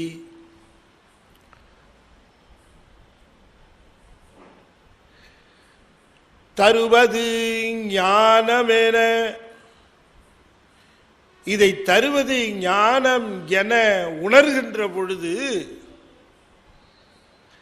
ஞானம் என நினைந்தால் என்ன ஆகும்னு கேட்டார். அந்த ஞானம் என்று உணர்ந்தால் தன் செயல் அற்ற கால் தரும் ஞானத்தால் தன் செயல் அற்றதால், தன் செயல் அற்றதால். இப்ப இந்த முக்கியமான இடம் எதுன்னு கேட்டா, ஞானம் பெற்று தன் செயல் அறிவது. எந்த ஞானம்னாரு? அந்த தரும் ஞானம். அது என்ன தரும் ஞானம் அப்படின்னாரு? குணமல நீக்கி தரும் என்கிற அந்த ஞானம் மட்டும் தோன்றுமேயானால், அந்த ஞானம் வறுமையானால், அந்த ஞானம் வந்து தன் செயலற்று இருக்கிற பொழுது திரிமலம் நீக்கி சிவன் அவன் ஆமே. 3 மலங்களும் அற்று போய் அவன் சிவனாகிறான். அவன் சிவனாகிறான். அதுதான் மகா வாக்கியம். என்ன அதுக்கு சிவனாகிறதுக்கு என்ன செய்யணும் அப்படின்னு கேட்டா ஒண்ணுமில்லை. தன் செயல் அற்றால், தன் செயல் அற்றால் திருமலம் நீக்கி சிவன் அவன் ஆமே. அதுதான் இதுல பாட்டு. தன் செயல் அற்றால். தன் செயல் அற்றால்ங்கிறது என்ன? தன் செயல் அற்றால்னா ஞானம் வந்து தன் செயலற்றால், ஞானத்தால் தன் செயலற்றால். என்ன ஞானத்தால்? என்ன ஞானம் அது அப்படின்னு கேட்டா, இருவினை நேரொப்பில், இருவினை நேர்வொப்பில் இன்னருள் சக்தி. இரு வினைகள் நேர் ஒப்பாக நிகழ்கிற பொழுது அல்லது இருவினை ஒப்பு நிகழ்கிற பொழுது இந்த இனிய திருவருள் சக்தி பதிகின்ற சத்தினிபாதம் வருகிறது. சத்தினிபாதம் வந்த உடனேயே குருநாதர் வந்து விடுகிறார். குருநாதர் வந்த உடனேயே குணங்களை அடிப்படையாக வைத்து செய்யப்படுகின்ற வினைகளை தூண்டிவிடுகின்ற மலம் நீங்கி விடுகிறது என்கிற இந்த ஞானம் எப்பொழுது வருகிறதோ, அந்த ஞானம் வந்ததில் இருந்து ஒருவர் தன் செயல் அற்று போய் நிற்பாரே ஆனால் அவர் திரிமலமற்று சிவன் அவன் ஆமே. என்ன சொல்றாருன்னா வேற ஒன்றும் இல்லை. நம்முடைய அந்த அடிப்படையாக இருக்கக்கூடிய இருவினை ஒப்பு என்று சொல்லக்கூடிய அந்த இருவினை நேர் ஒப்பு எப்பொழுது வருகிறது என்று சொன்னால், தன் செயல் அற்று இருக்கிற அந்த நேரத்தில் தான் அந்த இருவினை ஒப்பு வரும். யார் ஒருவருக்கு இருவினை ஒப்பு நேரொப்பு வந்து விடுகிறதோ அவர்கள் தன் செயலற்று இருப்பார்கள். தன் செயலற்று இருக்குன்னா செயலற்று இருத்தல் அல்ல, வேலை செய்யாமல் இருக்கிறது இல்லை, சும்மா இருக்கிறது இல்லை, தன் செயலற்று இருக்கிறது. அப்படின்னா என்னன்னு கேட்டால் செய்வார்கள், ஆனால் அது தன் செயல் என்று நினைக்க மாட்டார்கள். எதை செய்தாலும் இது தன் செயல் என்று நினைக்க மாட்டார்கள்.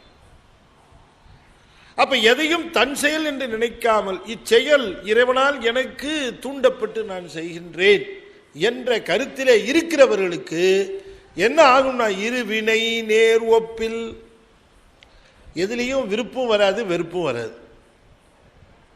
அப்ப விளைகின்ற பயன்களின் மீது விருப்போ அல்லது வெறுப்போ நிகழாமற் போகுமானால், இதுதான் பேசிக். விருப்பும் வரக்கூடாது, வெறுப்பும் வரக்கூடாது. அப்ப விருப்பு வெறுப்பு இல்லாமல் எப்படி இந்த வண்டி ஓடும்?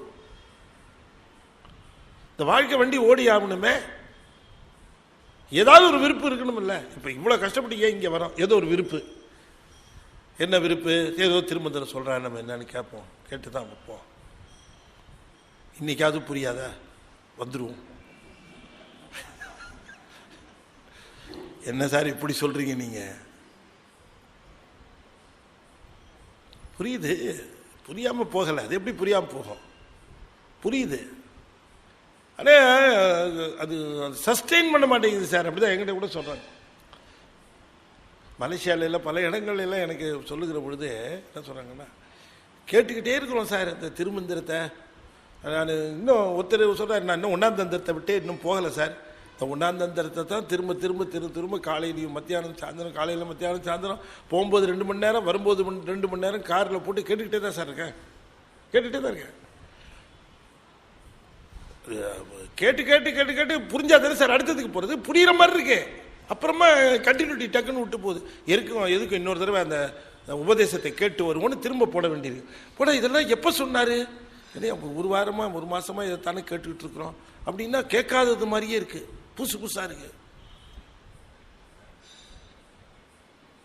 அப்ப திரும்ப திரும்ப திரும்ப திரும்ப இந்த அறிவை பழக்க வேண்டி இருக்குது. இதை கேட்டு கேட்டு கேட்டு கேட்டு பழக்க வேண்டி இருக்கு. இப்ப எங்களுக்கு கூட அது சௌரியமா இருக்குல்ல. நீங்க அடிக்கடி மறந்து போறதுனால தான் திரும்பவும் சொன்னதையே திரும்ப சொல்லிட்டு இருப்போம். உங்களுக்கு ஆக என்ன புதுசு புதுசா சொல்லிட்டு இருக்காரு. ரொம்ப புதுசா இருக்கு, எல்லாமே புதுசா தான் இருக்கும். அப்ப இந்த இந்த அறிவை தெளிவுபடுத்துவதற்கு நம்முடைய திருமந்திரத்தில் அவர் சொல்லியிருக்கிற இந்த வழிமுறைகள் எல்லாம் நாம் ஒரு நாள் 2 நாளில் கேட்டாலாம் அதை டக்குன்னு பிடிச்சிட முடியாது. நெறிமுறை சொல்கிறார், நீ இந்த இப்படி ரொம்ப சிம்பிளாக கடைசியில் கொண்டு வந்து சத்தினிபாதத்தை முடிகிற. தீவிர சத்தினிபாதம், இன்னருள் சக்தி பதியணும், தீவிர சத்தினிபாதம் பதியணும். சத்தினிபாதம் பதிஞ்சாதான் குரு வருவார். சத்தினிபாதம் பதிந்த பிறகு வருகிறவர் பெயர் தான் குரு. அதுக்கு முன்னால வர ஒரு பேர் குரு இல்லை. சத்தினிபாதம் பதிஞ்ச உடனே குரு வந்துடுறார். ரைட், தெரிஞ்சு போச்சு, உனக்கு இனிமே இங்க இந்த வினை துன்பங்களை எல்லாம் அனுபவிக்கிறதுக்கு வாய்ப்பு கிடையாது. நீ எதுக்கு எல்லாத்தையும் போல இந்த துன்பங்களை அனுபவிச்சுட்டு இருக்கணும் அப்படின்னு அந்த துன்பங்களை நீக்கிறதுக்கு குணம் மலம் நீக்கி, குணமலம், குணங்கிறது சித்தம், இந்த சித்தத்தை குறிப்பிடுகிற சித்த மலம் நீக்கி, அதைத்தான் சொல்ற, சித்த மலம் அறிவித்து சிவமாக்கி எனை ஆண்ட. இந்த சித்த மலத்தை தான் குணமலம்ங்கிறார். மலம் சித்தத்தில் இருக்கும். அறிவை பிடித்து இருக்கிறது, அந்த மனம் அறியாமையாக பிடித்திருக்கிறது, ஆணவ இருள் பிடித்திருக்கிறது. அப்ப இன் சிம்பிள் நீங்க பழகிக்கணும். என்னன்னு கேட்டா, ரொம்ப பெரிய சந்தோஷம் வந்ததுன்னா அதை பத்தி ஒரு உரி பண்ணிக்காம, ரொம்ப பெரிய துக்கம் வந்தாலும் கவலைப்படக்கூடாது. எதா இருந்தாலும் நம்ம சாமி கொடுத்து இது வந்திருக்குது அப்படிதான் நினைக்கிறோம். நமக்கு ரொம்ப சந்தோஷமான செய்தி வரலாம், அல்லது துக்கமான செய்தி வரலாம். அது வாழ்க்கையே கொஞ்சம் கொஞ்சமாக எத்தனையோ பார்த்துட்டோம். சிறுபோதிலிருந்து இந்த காலம் வரைக்கும் எத்தனையோ சம்பவங்கள், நல்லது நடந்திருக்கு, கெட்டது நடந்திருக்குது, அதையெல்லாம் பார்த்துருக்கோம். அதெல்லாம் நாம் இருந்து அனுபவிச்சு தான் இப்போ மேலே வந்திருக்கிறோம். பார்த்து பார்த்து பழகிருக்கிறோம். பார்த்து பார்த்து பழகணும். நமக்கு என்ன இப்போ தோணணும் அப்படின்னு சொன்னால், இப்போ இது மாறி மாறி தான் வந்துக்கிட்டு இருக்கு இந்த இன்ப துன்பம். நான் இன்பத்தை கண்டு மகிழ்வதனால இது திரும்ப திரும்ப வரப்போறதில்லை. நான் துன்பத்தை கண்டு பயந்து ஓடுவதனால அதுவும் என்னை விட்டு போறதில்லை. எல்லாம் பார்த்து வந்துக்கிட்டு தான் இருக்கு. இதுல இருந்து நாம விடுபட முடியாது. அப்ப என்ன செய்யலாம்? நீ பாட்டுக்கு வா, நான் பாட்டுக்கு இருக்கிறேன். நீ வந்தாலும் சந்தோஷப்பட மாட்டேன். இன்பம் வந்தாலும் சரி, துன்பம் வந்தாலும் சரி, எனக்கு எல்லாம் ஒண்ணுதான். அந்த சூழ்நிலை நமக்கு வருவதற்கான ஒரு பயிற்சி நமக்கு வரணுங்கிறார். இந்த பயிற்சி இருவினை நேர் ஒப்பில். அப்ப நமக்கு வருகிற இன்ப துன்பம் நல்ல கவனமா தெரிஞ்சுக்கணும். அது தானா வரல, வினையினால வருகிறது. அதனாலதான் இருவினை நேர் ஒப்பில். இன்ப துன்பம் சும்மா வருமோ சுகம், சும்மா வருமோ துக்கம் கேட்டாரு குருஞான சம்பந்தர். சும்மாவே வருவது, சும்மா வந்துட்டு போலாமே வீட்டுக்குள்ள, நான் வந்துட்டு போவோம். இல்லை, அட்ரஸ் எல்லாம் கரெக்டா இருக்கான்னு பார்த்துட்டு தான் உள்ள வரும். பார்ட்டி இருக்கிறான்னு தெரிஞ்சுக்கிட்டு தான் வரும். அது தெளிவாக வரும். அதெல்லாம் ஒன்றும் தப்பாவே தப்பாது. அப்ப இது தேடி வருகிறது, தேடி ஊட்ட பெறுகிறது. இந்த வினைப்பயன் நமக்கு நல்லா தெரியுது, அது வரத்தான் செய்யணும். அப்ப நாம என்ன செய்யணும்? இந்த மாதிரியான வினைத்துன்பங்களிலிருந்து விடுபடுவதற்கான ஒரே வழி சிவத்தோடு எப்பொழுதும் ஒன்றி இருப்பது, அவருடைய ஒன்றி இருக்கு. ஒன்று இருந்து நினை மின்கள் உந்தமக்கு ஊனமில்லை. கன்றிய காலனை காலால் கடிந்தான் அடியவர்க்காக சென்று தொழுமின்கள், சென்று தொழுமின்கள், சென்று சென்று தொழுமின்கள் சிற்றம்பலத்துள் நட்டம் என்று வந்தாய் என்னும் எம்பெருமாந்தன் திருக்குறிப்பே. எப்பப்பா வந்த? ரொம்ப நாளாக உனக்காக காத்துட்டு இருக்கிறேன். என்ன எல்லாம் சுற்றி அடிச்சு முடிச்சாச்சா? எப்போ வந்த அப்படின்னு கேட்பாராம். என்று வந்தாய் என்னும், என்று வந்தாய் எவ்வளோ அன்பாக கேட்குறான் சாமி. என்று வந்தாய், என்ன சாமி அன்னைக்கே சூளையை கொடுத்து இந்த அடி அடித்து இழுத்துட்டு வந்துவிட்டு எப்போ வந்தேன்னு கேட்குறீர, நீர் தானே இழுத்துட்டு வந்தீர். சாமி சொல்கிறார், சூளை மடுத்து எம்மை ஆளக்கொண்டவர் அல்லவா நீர். நமக்கு வேண்டாதவனா அவன் எப்படியோ போறான்னு விட்டுறலாம், அடிச்சாது இழுத்துட்டு வரணும் அவனை. தாய் விட்டுருவாளா? ஒரு பையன் ஒரு சொல்லலாம் திருந்த மாட்டேங்கிறான், கேட்க மாட்டேங்கிறான்னா விட்டுருவாளா? சரி அப்படியே கட்டு குடிச்சிட போகிறான், போயிட்டு போகிறான் அப்படின்னு விட்டுருவாளா? தாய் விட மாட்டா. அன்பா சொல்லி பாப்பா, 2 போடு போட்டு பாப்பா, சூடு வச்சு பாப்பா, என்னவாவது பண்ணி இந்த பயிரை எடுத்துட்டு வரணும். அப்படித்தானே பண்ணுவா ஒரு தாய். அப்படித்தான் ஜாமி நம்மளை பண்ற. எப்படியோ போ, எக்கடோ கட்டு போனா விட்டுருவாரு, விட மாட்டார். அப்படி அடிச்சுதான் கொண்டாந்தாரு. என்ன சூளை கொடுத்து கொண்டு வந்துட்டாரு. என்ன சூளை நீ கொடுக்கலன்னு எப்படி வந்திருப்பேன். என்று வந்தாய் என்னும் எம்பெருமான் தன் திருக்குறிப்பே. இதுல சொல்லுகிறார், அந்த இன்ப துன்பங்களை எல்லாம் சமமாக பாவிக்கிற அந்த பாவனை என்பது ரொம்ப முக்கியம். நமக்கு ஆரம்பத்தில் சிறு விஷயங்கள்லேருந்து அதை துவங்கணும். சிறு விஷயங்களில் துவங்கி இன்பமும் கிடையாது துன்பமும் கிடையாது அப்படிங்கிற சிறு விஷயங்களை பழக்கப்படுத்தி கொண்டு வரணும். அதை சொல்கிறேன். அந்த சின்ன விஷயங்களை நம்மளை ஒருத்தர் பாராட்டினாருங்கிறதுக்காக மழிந்து போகக்கூடாது. ஒருத்தர் நம்மளை திட்டுனாருங்கிறதுக்காகவும் மனம் தளர்ந்துடக்கூடாது. ஏசினாலும் பேசினாலும் அதை வேசருவேனாரு நம்முடைய மணிவாச பெருமாள். என்ன சொன்னாலும் சரி சரி எல்லாம் போ, அப்படிதான். என்ன பண்ணுறது? எத்தனையோ சமாச்சாரங்கள் நம்முடைய கட்டை மீறி நமக்கு வரும். நம்ம ஏதோ ஒரு நல்லது செஞ்சுருப்போம், அது அவர்கள் அது கண்டுக்கவே மாட்டாங்க, தெரிஞ்சிருக்காது, கண்டுக்க மாட்டாங்க, அதில் அவர் பெருசாக பேச மாட்டாங்க. அதை பற்றி கவலைப்படக்கூடாது. செஞ்சோம் அவ்வளோதான், ரைட் ஓகே போ அப்படின்னு. அல்லது ஏதோ ஒரு விஷயம் நம்ம பேரில் பழி வந்துருச்சு, கவலைப்படக்கூடாது. இதையெல்லாம் சிறு விஷயங்கள்லேருந்தே பழக்கப்படுத்துங்கிறாரு. பெரிய விஷயத்துக்கு வருகிற பொழுதில்லை, சிறு விஷயங்கள்லேயே பழக்கப்படுத்திக் கொள்ளுங்க. அந்த சிறு விஷயங்களில் இன்பமோ துன்பமோ படாத நிலைக்கு நம்மை பக்குவப்படுத்தி நாம் வருவதற்கு அடிப்படையாக விளங்குவது சிவபக்தி, சிவபூசை, சிவன் மேல் கொண்டு இருக்கிற பற்று. இதே நாம் கொஞ்சம் கொஞ்சமாக நாம் அதை சிவத்தின் மேலே அந்த அன்பு மடை மாற்றி, அந்த அன்பை அவர் மேலே மடை மாற்றி அவருக்காக நாம் செய்கிற பொழுது நமக்கெல்லாம் எல்லா விஷயமும் ஒன்றும் பெருசாக தெரியாது. அதை இங்கே சொல்லுகிறார், இருவினை நேரொப்பில் இன்னருள் சக்தி பதியும். அந்த இடத்துல பதியும்னு சேர்த்துக்கணும். அந்த சத்திரி பாதம் விளைஞ்சிரும். அது ரெண்டையும் என்ன இன்பம் வந்தாலும் ஒன்றும் கலங்க மாட்டேங்கிறான், துன்பம் வந்தாலும் கலங்க மாட்டேங்கிறான். இந்த இன்பத்தையும் துன்பத்தையும் கொடுக்கறதுக்கு தானே இந்த ஏரியாவை. இது ரெண்டுலேயும் இவனுக்கு ஒன்றும் அஃபெக்ட் ஆகலைன்னா என்ன பண்ணுறது? No response. இனிமேல் ட்ரக்கு கொடுக்கக்கூடாது இல்லையா? ரெஸ்பாண்ட் பண்ணால் தானே ட்ரக்கு கொடுக்கணும். என்ன டாக்டர்மா அப்படி தானே? ரெஸ்பாண்ட் பண்ணால் ட்ரக்கு கொடுக்கலாம். ரெஸ்பாண்டே ஆகலை, எதுக்கு ட்ரக்கு? இல்லை, நமக்கு இங்கே ரெஸ்பாண்ட் ஆகுது தான் நல்ல ட்ரக்கை போட்டு வச்சிருக்கிறார் நம்மள. இந்த பக்கம் இன்பம் ஒரு ட்ரக்கு, இந்த பக்கம் துன்பம் ஒரு ட்ரக்கு, எல்லாத்தையும் போட்டு வச்சிருக்காரு. ரெஸ்பாண்டே ஆகலைன்னா இனிமேல் அனுத்துக்கு இந்திய வேலை, இவனை இனிமேல் இங்கே போட்டு பிரயோஜனமே கிடையாது. அதனால் இங்கேருந்து அவனை டிஸ்சார்ஜ் பண்ணு அப்படின்னு டிஸ்சார்ஜ் பண்ணிடுவார். அப்படி டிஸ்சார்ஜ் ஆகி போடணும். நம்ம சும்மா வாங்கி மாத்திரை சாப்பிட்டுட்டு இருக்கக்கூடாது. இந்த சிவப்பு கலரில் ஒரு மாத்திரை கொடுக்குறீங்களே, அது கொஞ்சம் நல்லா தான் இருக்கு, அதில் இன்னும் கொஞ்சம் கூட கொடுங்க. இந்த சிறப்பையும் சேர்த்து கொடுத்தீங்கன்னா நான் ஏதோ காஃபியும் பிஸ்கட் சாப்பிட்ற மாதிரி அதை சாப்பிட்டு போயிடுவேன் அப்படின்னு விரும்பி போய் மாத்திரையும் மருந்தையும். சில பேர் சொஸ்தான அப்புறம் கூட நோய் நீங்கினா கூட டாக்டர் விட மாட்டான். டாக்டர்கிட்ட போய் இந்த மருந்தெல்லாம் தீர்ந்து போச்சு டாக்டர், என்ன பண்ணுறது அப்படிமா. தீர்ந்து போச்சுன்னா முடிஞ்சு போச்சுன்னு அர்த்தம். இல்லை தீர்ந்து போச்சு, இப்போ நான் என்ன பண்ணுறது? வியாதி சரியாயிடுச்சா இல்லையா? அது சரியாயிடுச்சு, ஆனால் மருந்தெல்லாம் தீர்ந்து போச்சே. இன்னும் ஒரு 2 வாரத்துக்கு எழுதி கொடுத்தீங்கன்னா ஏதோ வேணாம் எல்லாம் சரியாக போச்சுன்னா தான். மருந்தும் விருந்தும் 3 நாளைக்கு இன்னும். அமெரிக்காவிலெல்லாம் நான் அங்கே ஒரு நல்ல ப்ராக்டிஸ் பார்த்தேன். இப்போ நீங்கள் தான் சொல்லணும், டாக்டர்மாரெலாம் இங்கே 2 பேர் வந்திருக்கிறாங்க, நீங்கள் தான் சொல்லணும். அங்கே லேசில் மருந்து கொடுக்க மாட்டேங்கிறானா. அங்கே போனால் தலைவலி காய்ச்சல் அப்படின்னா ஒன்றும் பயப்படுற அளவுக்குலாம் இல்லையே.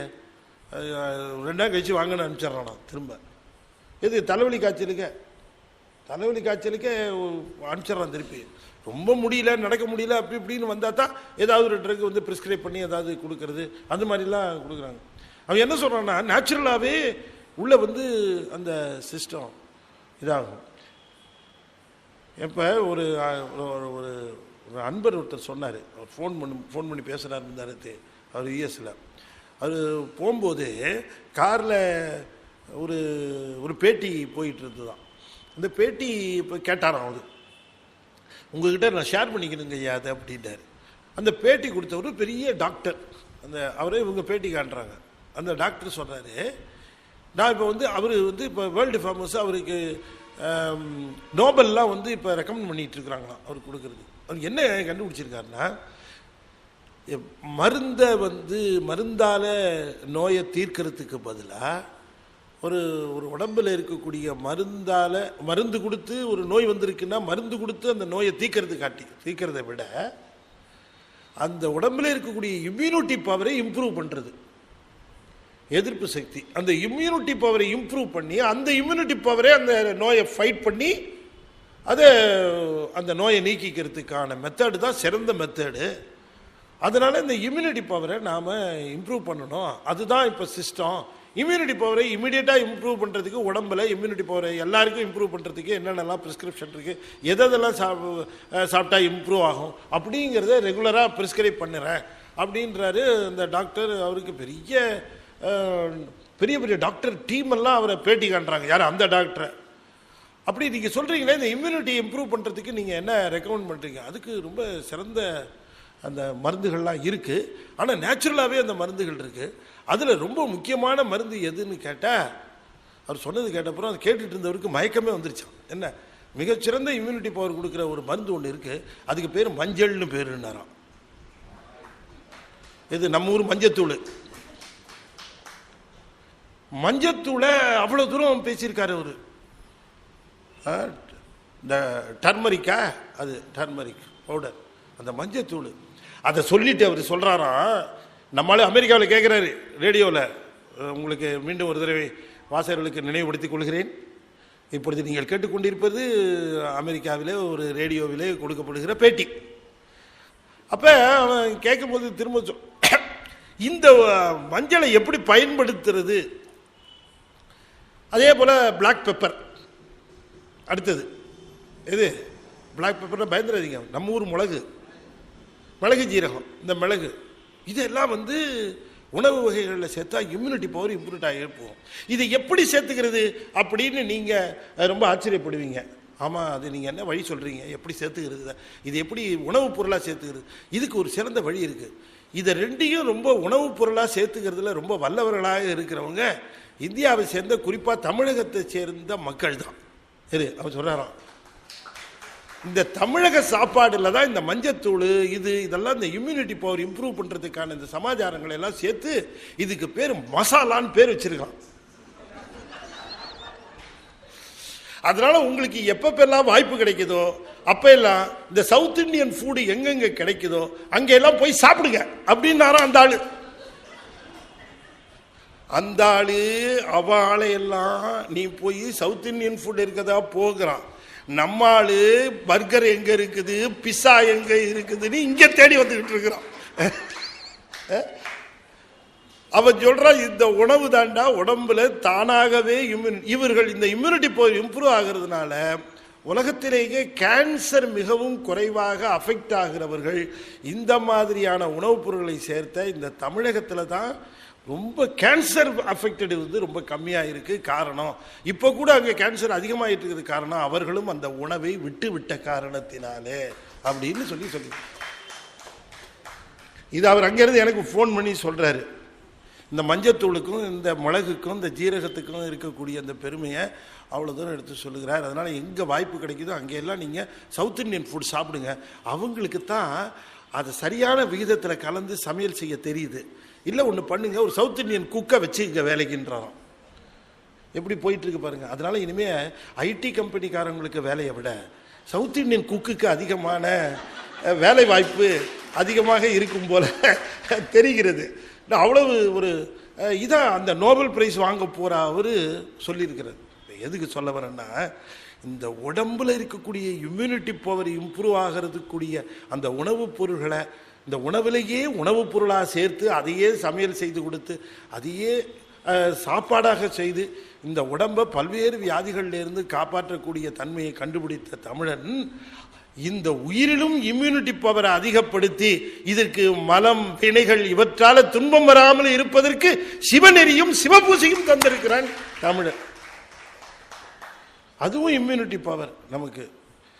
எத்தனைக்கு எத்தனை நீங்க சிவனை நினைச்சு, எத்தனைக்கு எத்தனை தோத்திரங்களை படிச்சு, எத்தனைக்கு எத்தனை அவர் பக்கத்தில் நீங்க இருக்கிறீங்களோ நிறைய கேன்சர் சமாச்சாரம் எய்த்தோடு அக்கத்தோடு பக்கத்தோடுலாம் வராது உங்களுக்கு. ஆமாம், இதெல்லாம் இந்த தொந்தரவே இருக்காது. இல்லைன்னா அவங்களையும் சேர்த்துங்க, பேசாமல் வாங்க நான் போகிறேன் திருமந்திரம் கேட்க போகிறேன் நீங்களும் வரீங்களா அப்படின்னுட்டு. திருமந்திரமா நீங்கள் போயிட்டு வந்து எப்படி இருக்குன்னு என்கிட்ட சொல்லுங்கள் அப்படின்னு உங்களை அனுப்பிச்சி வச்சுருவாங்க. அதுக்கப்புறம் ஒரு 2 நாள் கழித்து சாமியினுடைய கருணை இருக்குமானால் அவங்களும் இப்போ நிறைய பேர் இந்த யூடியூப்பில் நம்ம இங்கே நடந்தது ஐயா கூட அப்படி தான் நிறைய எக்ஸாம்பிள்ஸு அந்த திருமந்திரத்தை அப்படி கேட்டால் போதும், அந்த மந்திரத்தை கேட்ட உடனே திருமூலருடைய அந்த வார்த்தையை கேட்ட உடனே சாமி மேலே ஒரு அன்பு தனியாக வந்துடுது. அதனால தான் அதுக்கு பேர் மந்திரம்னு பேர். கட்டுப்படுத்துவது, ஈர்ப்பது, கட்டி அவர்களை ஆட்படுத்துவது, இதுதான் மந்திரத்துக்கு பேர். அதெல்லாம் செய்ய வல்லது திருமந்திரம். அதனால் அங்கே ரொம்ப தெளிவாக சொல்லுகிறார், இருவினை நேரொப்பில். இந்த இருவினை என்று சொல்லக்கூடிய நல்லது கெட்டது மேலே அதிகமான பரிச்சயம் காட்டாதீங்க. எல்லாம் சாமி கொடுக்கறது தான். எப்படியெல்லாம் அவரோட அசோசியேஷனை பெருக்கிக்கிறது, அதிகமான நேரம் படிக்கிறது, அதிகமான நேரம் சொற்பொழிவு கேட்கறது, அதிகமான நேரம் அது சம்பந்தமான செய்திகளில் ஈடுபடுது. இன்னும் சொல்லப்போனால் அது சம்பந்தமானவர்களோடையே தொடர்பு வச்சுக்கிறது. நாட் ஓன்லி இந்த மீட்டிங் மட்டும் இல்லை, நம்ம ஃப்ரெண்ட்ஸு, நம்முடைய சர்க்கிளு, நம்ம தொடர்பு வச்சுக்கிறவங்க, பேசுகிறவங்க, நம்மளை பேசுகிறவங்க, இவங்க எல்லாமே எப்படி இருக்கணும் அப்படின்னு கேட்டால் இந்த மாதிரியான துறைகளில் சம்மந்தப்பட்டவங்களா சிவ சம்பந்தமானவங்களாவே இருக்கணும். அந்த மாதிரியே பார்த்துக்குங்க, முடிஞ்ச அளவுக்கு பார்த்துக்குங்க. அதுக்காக நம்ம மேலதிகாரி அங்கேருந்து ஃபோனில் கூப்பிட்டா நீங்கள் சிவசம்பந்தமானவராக இல்லை, அதனால் நான் உங்கள்கிட்ட பேச ஆயத்தமாக இல்லைன்னா நாளைக்கு சீட்டை ஏதாவது ரொம்ப மெமோ கொடுத்துட போகிறாரு. அதனால் நான் சொல்கிறது பொதுவான செய்தியாக சொல்லுகிறேன். இந்த இருவினை ஒப்பு வரணும்னா சிவத்தோடு அதிக சம்பந்தம் வச்சுக்கணும். சைவம் சிவனுடன் சம்பந்தம் ஆகுதல், அவ்வளோதானே. அதைத்தான் அப்படி சொல்லியிருக்காரு கூட, சிவத்தோட சம்பந்தம் ஆகுது. சைவம் சிவமன்றி சாராது இருத்தல், சிவமில்லாததோடு சேராமல் இருக்கிறது, அதுதான் சைவம்னாரு. எத்தனை அற்புதமாக நம்ம சாமி சொல்லியிருக்கிறாங்க. அதனால் இதை அந்த பாடலை திரும்பவும் உங்களுக்கு அந்த தீவிர சத்திரிவாதத்து பாடலை உங்களுக்கு சொல்கிறேன். அதில் ரொம்ப அழகாக சொல்லுகிறார், ஞானத்தால் தன் செயலற்று. ஞானத்தால் தன் செயலற்று என்ன ஞானம்? வேற ஒன்றும் கிடையாது. நாம் இந்த மாதிரி இந்த இருவினை ஒப்போடு, அதாவது நல்லதுக்காக ரொம்ப சந்தோஷப்படுறது இல்லை, கெட்டதுக்காக ரொம்ப வருத்தப்படுறதும் கிடையாது. நமக்கு எதில் சந்தோஷம்னா சிவசம்பந்தமாக தேவாரம் கேட்டால் சந்தோஷம், தேவாரம் கேட்க முடியலையே வருத்தம், ஐயோ இன்னைக்கு திருமந்திர கிளாஸ் போக முடியலையே அதுதான் துன்பமாக இருக்கணும். இன்னைக்கு திருமந்திர வகுப்பு போயிட்டோம் நம்ம, அதுதான் சந்தோஷமாக இருக்கணும். இந்த இன்ப துன்பமாகத்தான் இருக்க வேண்டுமே தவிர வேறு இந்த உலகார்த்தமான விஷயங்கள் நமக்கு இன்பத்தையோ துன்பத்தையோ விளைவிக்காமல் இருக்குமானால் நமக்கு இன்னொரு சக்தி சத்தினிபாதமாக வரும். அப்படி சத்தினிபாதமாக வருகிற பொழுது சித்தத்திலே இருக்கக்கூடிய மலமானது அரும்படியாக குருநாதர் வருவார், அவர் போத குருவாக வருவார் என்கிற இந்த ஞானத்தை நீங்கள் அடைந்தீர்கள் என்று சொன்னால் உங்களுக்கு தன் செயலற்று இருக்கக்கூடிய நிலை வரும். தன் செயலற்று இருத்தல் என்றால் தன் செயல் செய்யாமல் இருத்தல்னு அர்த்தம் இல்லை. எந்த செயலையும் தன்னுடைய செயலாக ஏற்றுக்கொள்ளாமல் இது எனக்கு பெருமான் தந்திருக்கிற வாய்ப்பு என்று கருதி அந்த செயலை செய்தல். அப்படி நீங்கள் இருந்தால் திரிமலம் நீங்கி சிவன் அவன் ஆமே, 3 மலங்களும் நீங்க பெற்று அது சிவனாகவே அவர்கள் இருப்பார்கள் என்று அந்த செய்தியை சொல்லுகிறார் என்று சொல்லி இதைத்தான் அவர் சொன்னார். அப்பர் சுவாமிகள் சொன்னார், நம்மை உடையவர் கடற்கீழே நயந்த திருத்தொண்டாலே இம்மையிலும் பிழைப்பது. இப்பையும் பிழைச்சிக்கலாம், ஒன்றும் ரொம்ப லேட்டு கிடையாது. No time is too late. இப்போ கூட ஒன்றும் லேட்டு கிடையாது. நம்ம கரெக்டான டயத்தை தான் வந்துட்டோம், கரெக்டான டயத்துக்கு வந்துட்டோம். பிடிச்சிக்கணும். ஆனால் கரெக்டான டயத்துக்கு வந்தோம், கரெக்டாக பிடிச்சிக்கணும், சாமியை பிடிச்சிக்கணும். அதனால் அவருடைய அந்த தொடர்பு அதிகமாக வைத்துக்கொள்ள வேண்டும் என்று சொல்லி இந்த அளவில் இந்த ஐசிஎஃப்பும் அவங்க ரொம்ப வியக்கிறார்கள். உலகத்தில் ஐசிஎஃப் தெரியாத சைவர் இருக்க வாய்ப்பே இல்லை. இப்போ அவங்க எல்லாருமே அவங்க என்ன சொல்கிறாங்க, பல பேர் வாழ்க்கையில் ஒரு நாளாவது கமல விநாயகர் ஐசிஎஃப் சத் சங்கத்தை தரிசனம் பண்ணிட்டு நாங்கள் போகணும் அப்படின்னு சொல்லுகிறாரு.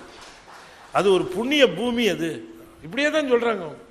அது ஒரு புண்ணிய பூமி. அது சத் சங்கம் திருமந்திரத்தை 5 திருமந்திரத்தை அங்கே உட்கார்ந்து அத்தனை அடியார்களும் கேட்டிருக்கிறார்கள். அந்த மண்டபத்தில் கேட்டிருக்காங்கன்னா அந்த மண்டபத்துக்கு என்ன சாநித்தியம் இருக்கணும், அது எப்படிப்பட்ட இடமா இருக்கணும், பெருமானுடைய அரசாட்சி அங்கே எப்படி சிறப்பாக நடந்துகிட்டு இருக்கு, அந்த இடத்த ஒரு தடவை நாங்கள் போய் தரிசனம் பண்ணணும் என்று அத்தனை பேரும் அவ்வளோ ஆவலாக கேட்கிறார்கள். நகருக்குள்ளே இருந்தாலும் ஒதுக்குப்புறமாக ஒரு நல்ல சூழ்நிலை இருக்குது என்று உங்களுடைய பொன்னார் திருவடிகளை வேண்டி வணங்கி கொண்டு இப்பொழுது இந்த நிகழ்ச்சியை நிறைவு செய்யும் முகமாக 5 எழுத்தை 5 முறை ஓதுவேன். அன்பர்கள் தொடர்ந்து ஓத வேண்டும் என்று திருவடி பணிந்து வேண்டிக் கொள்கின்றேன். ஓ நமச்சிவாய, ஓ நமச்சிவாய, ஓ நமச்சிவாய, ஓம் நமச்சிவாய, ஓம் நமச்சிவாய. திருச்சிற்றம்பலம். திருமந்திரம் கேட்கிற உங்கள் வாழ்க்கையில் எந்த பிரச்சனையாக இருந்தாலும் கவலைப்படாதீங்க, அதெல்லாம் தீர்ந்து போயிடும். எல்லா பிரச்சனையும் சாமிகிட்ட விடுங்க. 5 எழுத்தை கைவிடவே விடாதீங்க. 5 எழுத்தை நீங்கள் நம்புங்க. சாமியை விடவே விடாதீங்க, கெட்டியமாக பிடிங்க. ஆமாம், அவரை கெட்டியமாக பிடிங்க. அது திருமந்திரம் தான் பிடிக்கிற கிடிக்கி. திருமந்திரத்தை தொடர்ந்து சிந்திக்கணும், தொடர்ந்து கேட்டுக்கொண்டே இருக்கணும். அதுக்காகத்தான் நம்ம ஐசிஎஃப்ல அதை குறுந்தகடாக போட்டு தருகிறார்கள். தொடர்ந்து திருமந்திரம் கேட்பதும் திருமந்திர மாதிரி விழாக்களில் கலந்து கொள்வதும் சாமி மேலே அன்பு செலுத்துவதுமாக இருப்போம். நம்மளை எந்த பிரச்சனையும் ஒன்றும் பண்ண முடியாது. எல்லாம் அப்படி வரும்போது இந்த மதையான வர மாதிரி தான் வரும்போது நம்மளை துவம்சம் பண்ணிட்டு தான் இது போகும்னு நம்ம நினைப்போம். ஆனால் அது கிட்டக்க வந்துட்டு அது அப்படியே பஞ்சு போல கரைஞ்சி பனி போல நீங்கி போகும். அதில் சந்தேகத்துக்கே இடமில்லை. உங்கள் அத்தனை பேருடைய வாழ்க்கையிலையும் எல்லா விதமான வளமும் நலனும் கூடும் என்று சொல்லி இந்த அளவிலே நிறைவு செய்து மீண்டும் நாம் இங்கே சந்திப்போம். விடைபெறுகிறேன். நன்றி, வணக்கம். திருச்சிற்றம்பலம். தென்னாடுடைய சிவனே போற்றி, இறைவா போற்றி, வெற்றிவேல் முருகனுக்கு. திருச்சிற்றம்பலம்.